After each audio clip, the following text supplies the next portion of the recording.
Challenge ang pagsakay sa jeep araw-araw. Kahit kasi punuan na, pinagkakasya pa rin ni Mamang Tsuper. Kaya ang solusyon ng isang kongresista, desukat na upuan kada pasahero na 14 inches lang ang lapad.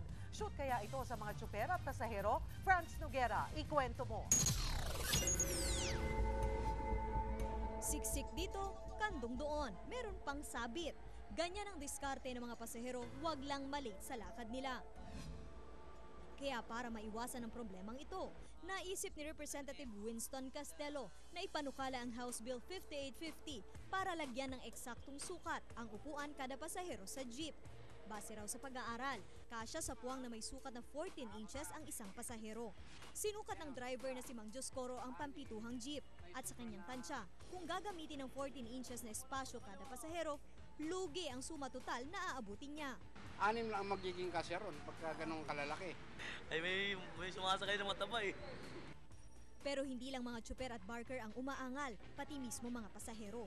Medyo pitit, okay lang. Pero sa mga katulad namin yung size, medyo mas-safe na po sa amin yun. Hindi aabot, siguro 2 bayad. Hirit naman ang mga tsuper, kung sobra sa sukat bawat pasahero, sobrahan din dapat ang bayad para makabawi sila. May mga pasaherong komportable na sa 14 na pulgadang espasyong uupuan sa loob ng sasakyang jeep. May ilan namang humihirit pa ng dagdag. Pero kung nakapila at rush hour pa raw, handa na raw nilang patusin, jeepman ay siksikan. Bukas naman ang LTFRB sa panukala, pero dapat raw makasigurong kasya at komportable ang mga pasahero. Baka naman sa public hearing makumbinsi pa, luwag-luwagan pa. Franz Noguera, News 5.